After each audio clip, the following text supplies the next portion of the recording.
What's up, my beautiful people? Hope you're having a marvelous day. Exile451 here with yet another daily dose of Reddit Happy. Before we get started, I just want to say sorry for the delay in videos. Last week just got kinda crazy, but I'll explain why at the end of the video. And trust me, you're gonna want to see it, because it is highly justified and very adorable. But that having been said, let's get back into it. I recorded this video originally for use on Thursday, and then, like I said, life just got in the way. Here's some funny r/AskReddit that I'm sure is gonna make you laugh. So sit back, relax, and enjoy the video. So in case you missed Wednesday's video or just forgot what the Ask Reddit question was, the OP posted, "My mom played the best prank ever on Thanksgiving 10 years ago. Reddit, have any of your parents ever pranked you during the holidays?" And like last time, there are some good ones here. When I was a kid, we went to a farm for Thanksgiving and they slaughtered our turkey. They cut the feet off and I took them and put them inside my sweater and grabbed them as if they were my hands.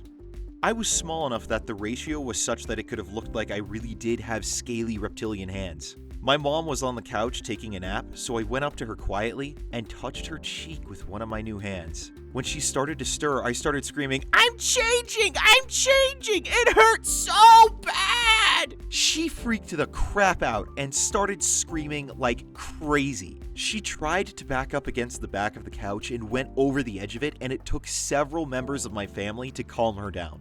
Still, nobody took my new hands away. That's just cruel. 2 Thanksgivings ago, my dad got an alert on his iPhone that said, "Congratulations, you've been selected to beta test the new iPhone 5. Check your Apple ID email address for more information." Probably a scam, right? But when he checked his email, lo and behold, he had an email in his inbox from Apple with details about when and how to pick up the phone from the local Apple store. My little brother had always been the family tech guy. The alert and the email were both part of a prank he was trying to play to make my dad look like a fool in front of a crowded Apple store on Black Friday. My brother is technically savvy enough that everything from the alert sent from the Find My Phone app and the email, a doctored version of an old iTunes receipt with some fancy concept art added in, looked relatively believable. He even included a doctored Gizmodo post that verified rumors of an iPhone 5 beta test. But he failed to account for the fact that my dad had a lifetime of pranking experience under his belt. My dad played the role of the fool expertly. He obnoxiously bragged about how he was going to get the iPhone 5 before anybody else all throughout Thanksgiving dinner. About how he was going to be a beta tester while my brother, a loyal Apple enthusiast, wasn't going to get crap. About how it couldn't be a scam because the Gizmodo post verified it. That night, he called Apple support to verify that he could pick up the phone in person the next day. And by called, I mean dialed and then clicked cancel before holding the phone up to his ear. His acting throughout the entire conversation was worthy of a Tony. He yelled for my brother, "Quick, come here, you won't believe what's happening. It turns out the iPhone thing is a scam. I'm on hold with Apple right now and they're transferring me to their legal department. They said they want to investigate and bring suit against the scammer." My brother is getting noticeably flustered. "Dad, don't give them anything." Meanwhile, my dad just continues his performance. "Yes, sir. No, sir. Yes, sir. I can send you all the information I have. No, sir, it's a family computer. Yes, other people might have access to it. Sure. Yes, my sons are in town. Uh-huh." My 21-year-old brother is turning red. He's on the verge of tears. Dad, stop! Dad, stop! Hang up the phone!" "Thank you very much. Please let me know if there's anything else I can do to help you catch this guy." Then my dad turns to my brother. "I just sent Apple the email. It's in their hands now." My brother freaks out until my dad is able to calm him down enough to tell him it was a joke. And that's why you don't prank your parents. Oh, that is brilliant. Every year since I can remember, on Thanksgiving Day, my mother wakes me up by dangling the uncooked turkey over my head. I'm not joking. What a way to wake up on Thanksgiving. Happy Thanksgiving, sweetie. Have some salmonella. You didn't get it last year, but maybe this time it'll happen. And then later on, when everyone's going around the table, I'm grateful that, once again, I did not get salmonella from Mom waking me up with an uncooked turkey over my head. I mean, I could just picture it. Christmas in the 1980s. Christmas Eve for my 10-year-old twin brother and I was the usual unbearable excitement wanting to get the night out of the way before we could see what Father Christmas had brought with him. This particular Christmas Eve, we heard the sound of sleigh bells outside our shared bedroom window around midnight. Rushing to the window, we swept the curtain to one side, only to see nothing. Disappointed but excited, we went back to bed. 5 minutes later, a light appeared rushing across the window behind the curtains with the same sleigh bells sound. Far too excited to move, we saw the light slow down, the sleigh bells slow to a standstill, and the sound of hoofs landing on the extension roof outside our window. By this stage, we were convinced that Santa had arrived on his sleigh literally meters from us. Turns out it was my dad with a bell, a torch, and 2 halves of a coconut. Completely had us for years. He told us when we were 18.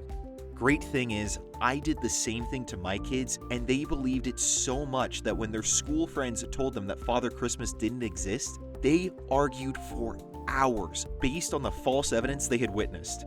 Eventually, I had to break the news to them that it was a prank. Felt oddly ashamed and proud at the same time. You, sir, win at parenting. My goodness, what a memory. Seriously, well done. That is an incredible thing to do. One Christmas, my mother bought my cousin the Asteroids game for the Atari. We had an Atari as well and really wanted the Asteroids game too.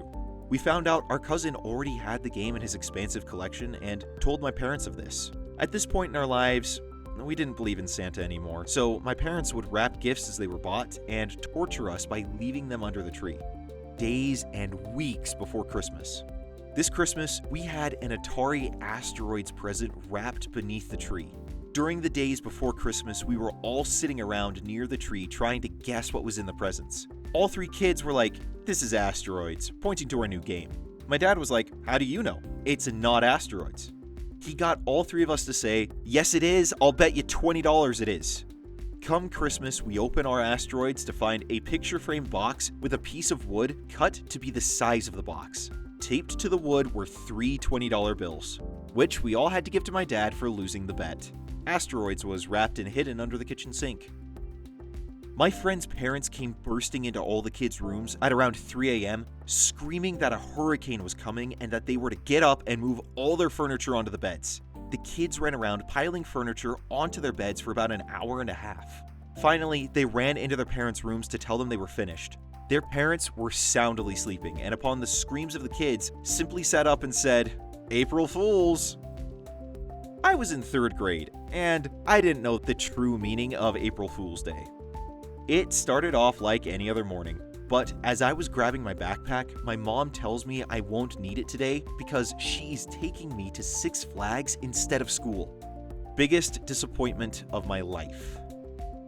For a long time, my sister was a big fan of Mini Coopers, so for Christmas, we told her she was getting a big surprise. We stacked about 100 boxes in the shape of a Mini and wrapped them and left it outside after she had gone to bed on Christmas Eve.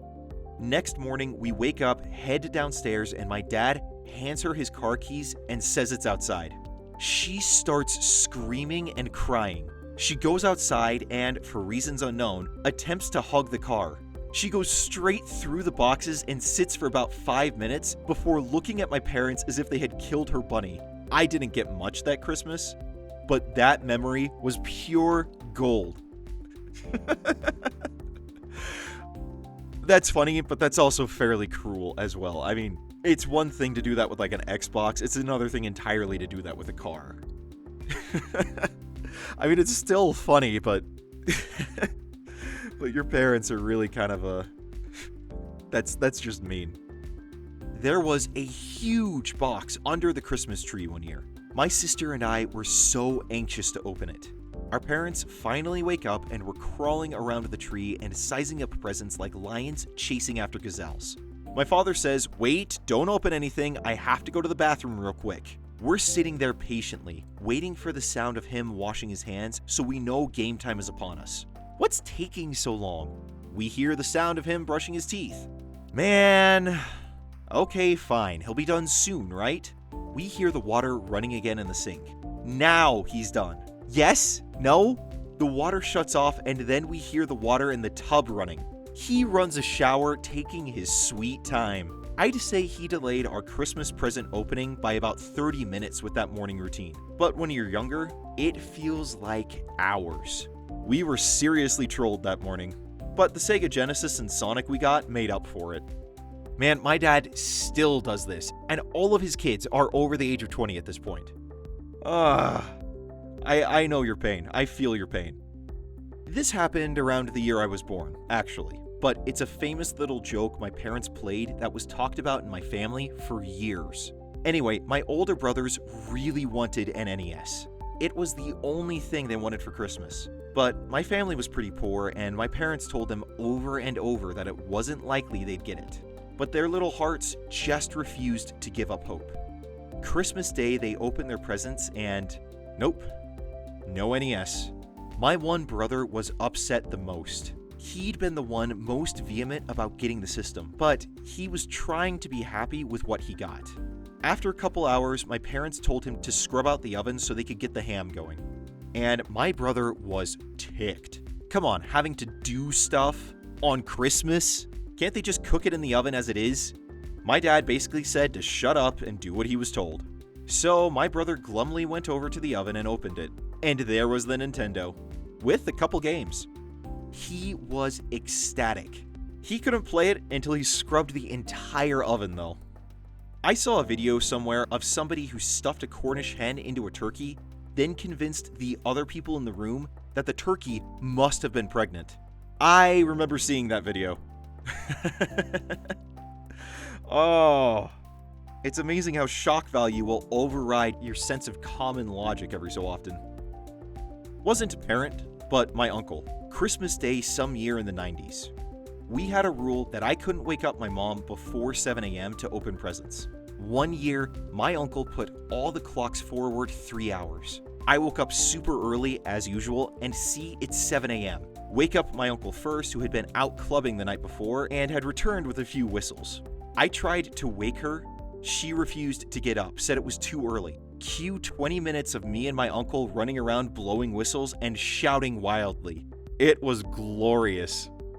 I've got a prank story, but it didn't exactly turn out in full giggles like it should have. I still thought it was humorous though. It was Christmas time 2 years ago, and my father and stepmother were preparing a relatively big meal for about 7 or 8 people. My dad works 50 plus hours a week, and I heavily attend school and work on the side, so both of us are pretty tired, but happy to be relaxing during the break.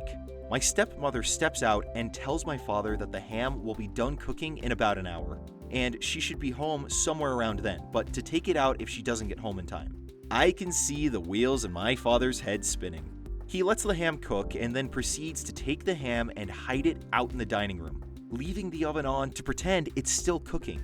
My dad proceeds to pretend to be asleep on the couch as my stepmother gets home and she goes and tries to take the ham out. Needless to say, she started freaking out, yelling, "Jeff, where on earth is the ham? Did you take it out?" and such. After a couple of seconds of silent giggling, he wakes up and walks her to the dining room to show her the ham that the dog had been chomping on for about 10 minutes.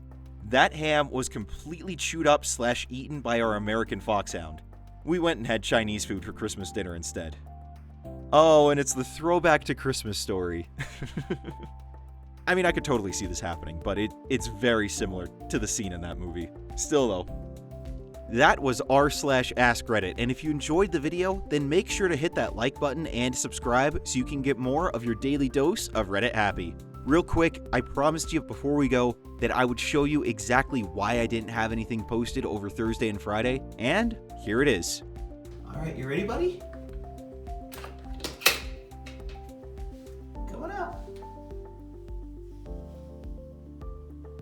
Yeah, I'm just helping him to know what's what. Hey, buddy.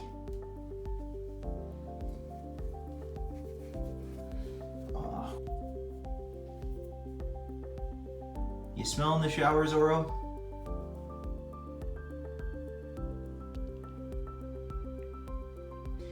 Something interesting there? He's a cute little kitty, aren't you? Aren't you? Look at those eyes. Yep, that's right. We got a little kitten. His name is Zorro, and he is adorable. And you're going to be seeing a lot more of him on the channel because, what can I say? I love animals. But also, one last thing. We hit 1,000 subs over Thanksgiving. And guys, I just cannot express to you how grateful I am for all of you, for the support, the encouragement, the love, everything you guys have done to keep this channel going, to keep me enthusiastic about continuing to do stuff, and for everything that you guys have meant to me. While, yeah, we're not as far along as I'd hoped we would be at this point, the channel is continuing to grow, and it is all thanks to you. Thank you all so much. I just want you all to know how grateful I am for each and every one of you, and how thankful I am for the support that you've given. Thank you all so very, very much. This is all for you, and you deserve to know that. Now, you guys go out there, have a great day. I will see you all tomorrow. Until then, I'm Exile451. Stay beautiful, people.